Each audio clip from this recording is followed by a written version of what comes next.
Greetings, everybody. Learning is a hobby here. I want to do a quick video for you guys um, on a problem that I found interesting in my working through of Spivak's calculus in chapter 11. So I want to do one problem for you guys, just as a short video. So this is question number 4 in chapter 11 of Spivak. Let me bring up my solution so you can see it. And I thought this was interesting just because it relates to calculus to, the types of things that you look at in statistics. So, like I said, this is question 4. There's actually three parts to question 4, but I'm going to only do the first two parts because those are the ones that relate to, like I said, to statistics. So let me read the question out for you first. Part A says this: if you have a set of data points, A1 through AN, where they're all ordered from least to greatest, find the minimum value of f of x equals the sum of the square distances from the value x to the a sub I. All right, so to do that, excuse me, we're going to use our calculus methods. So f of x, notice, is a continuous function because it's a polynomial. It's actually quadratic. So if you graphed it, it would look like a parabola. So we know that it should have an absolute minimum right at the vertex. But here, let's use our calculus though to do this. F prime of x, if you differentiate it, you get 2 times the sum x minus ai, I going from 1 to n. We're going to set that equal to 0 to find our critical numbers. And when we rearrange the summation here, we get that the left-hand side is nx minus sum of the ai. And of course, we're setting that equal to 0.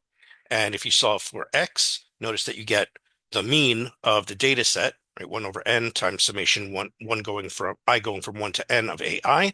That's the mean of that data set.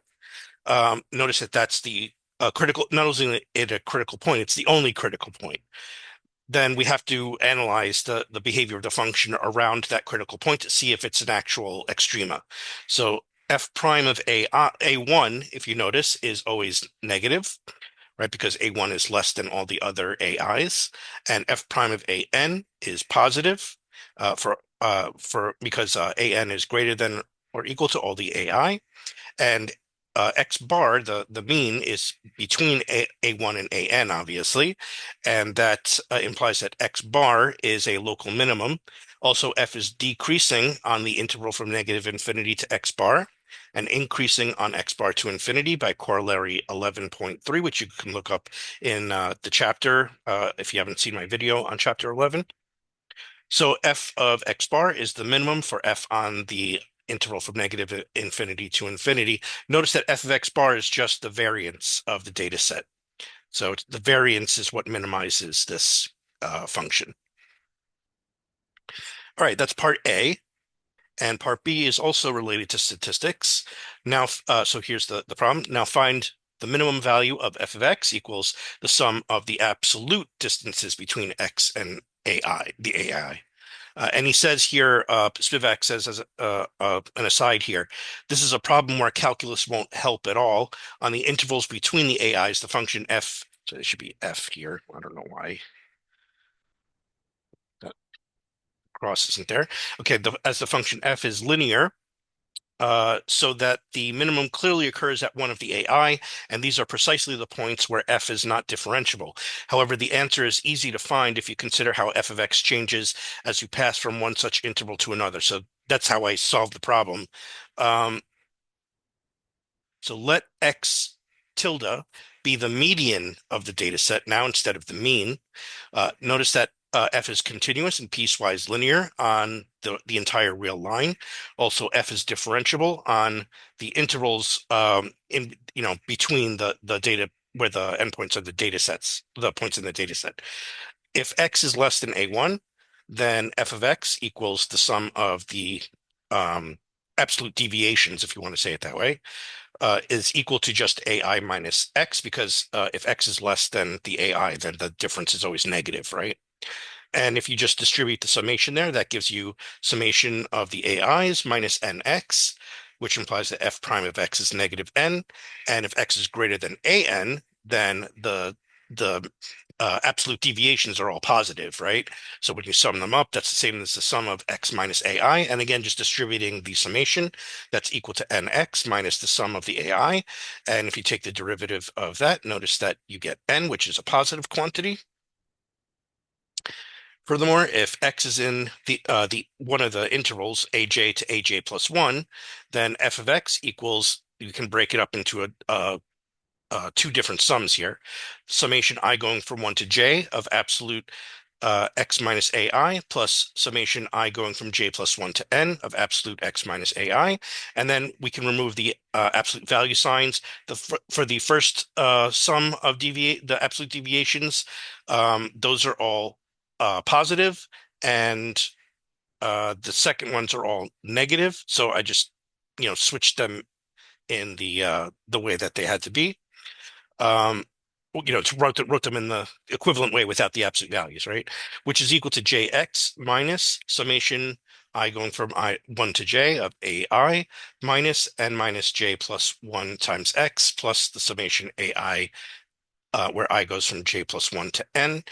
And then just rearranging things, we get 2j minus 1 minus n times x, plus the summation of the ai, where I goes from j plus 1 to n, minus the summation ai, where j goes from 1 to j. And if you take the derivative of that, you get 2j minus 1 minus n. And notice that that quantity is positive when j is greater than n plus 1 over 2, and 2j minus 1 minus n is negative when j is less than n plus 1 over 2. And if x is the median, so if x is x tilde, then either x equals an plus 1 over 2, or x is the average of the two values that border the interval where the median would be, right? Um, or the average of the two middle values, so if you want to think of it that way, right?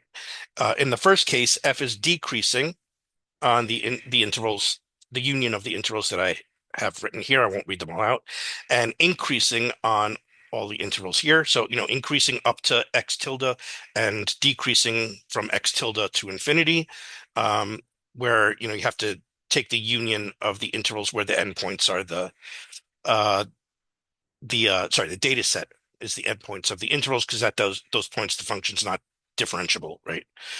In the second case, f prime of x equals 0 for all x in the interval between a n over 2. Should be a comma here. A n over 2 and a n over 2 plus 1, and decreasing on all the intervals to the left of that, and increasing on all the intervals to the right of that. In either case, this leads to x tilde being a minimizing value for f. Lastly, it's the global minimum for f, since f is continuous on the closed interval from a1 to an. So since it's continuous on a closed bounded interval, we know that it has an absolute max on that interval. Sorry, it has an absolute minimum on that interval, and there's only one place where that can happen, and is decreasing on the interval from negative infinity to a1, and increasing on the interval from an to infinity. So, the median has to be the absolute minimizing value. Okay, and that's question number 4. So let me just stop my screen share here. So let me know what you guys think. Do you like these shorter videos?